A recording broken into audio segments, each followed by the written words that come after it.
My hair is a mess. Yeah, I know. You know, it's a mess right now. Alright, let me finish. Alright, so my loves. The first is called That's My Dad. That's my dad.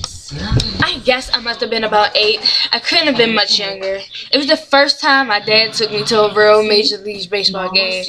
I guess I must have eaten one too many hot dogs or too many nachos because I suddenly really had to go to the bathroom.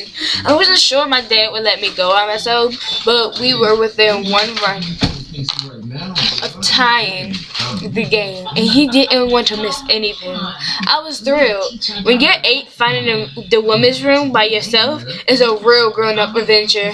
Even the word women's room was exciting, but I think deep down I was a little hurt that he wasn't more worried about me.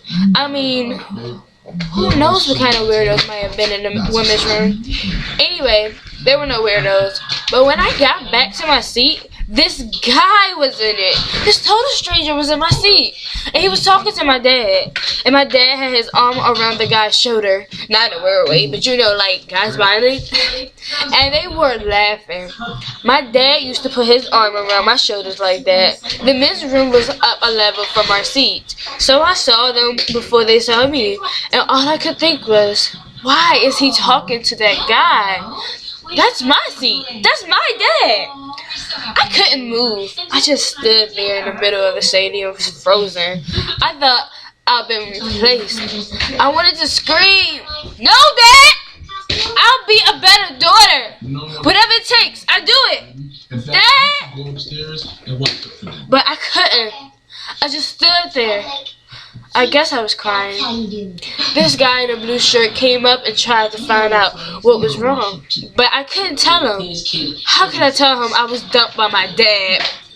So he kind of pried open my fingers where I was holding my ticket and saw where my seat was.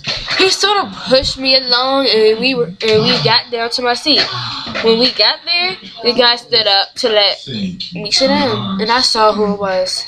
"Look who's here," my dad said. "It's Mr. Allen. What do you know? He's a huge baseball fan just like you."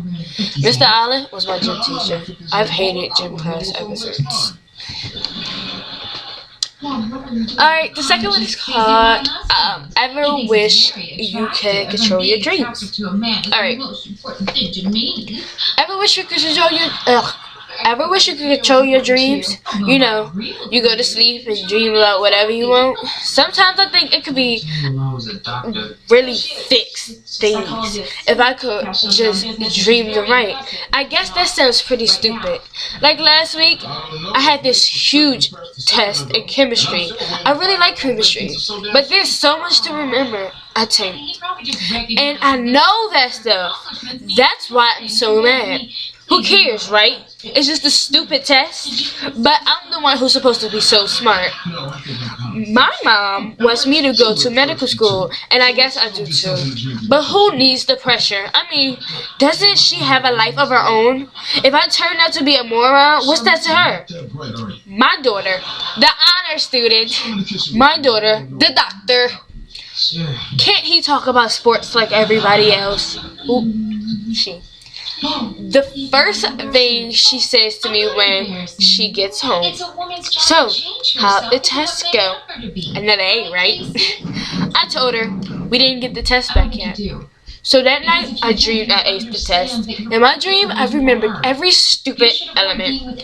I could see the protons, the electrons, and the neutrons spinning around like little solar systems. And I could recognize everyone.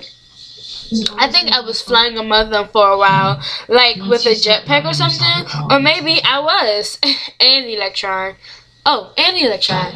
That part of the dream is sort of fuzzy, but the thing was, I knew it all. I woke up before the dream was over, so I could never see my grade I got on the test. But I know I aced it. I had the stuff cold. And the funny thing was, the dream made the test, the real test, okay. I mean, I still got an F and all. I still probably can't get an A for the semester no matter what I do for the next test. But I'm okay with it. Look, I know chemistry. Hey, for one thing, if I didn't, how could I have dreamed all that stuff? I had a bad day. The next morning, I told my mom I flunked the test. She gets all quiet for a moment, but then she goes, "Well, you'll do better next time, right?" She didn't even freak. I bet she still tells her buddies on Friday that I aced it. It's kind of pathetic when you think about it. Yeah. So, oh snap, I did not know my hair looked like that. So, tell me what you think. Did I do a good job? Didn't I? Tell me what you think. Gosh, man. Tell me what you think. Alright? Yeah. Just tell me what you think. I do love comments. I do love likes. I do love no likes. I do like all of them. Tell me what you think, okay? That's all I'm asking for. I know my hair is a mess. If you comment about it, I won't care. I'll just laugh about it because I know my hair was a mess.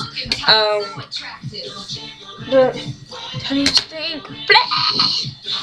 No, bye. No, bye. Oh, I forgot. Bye.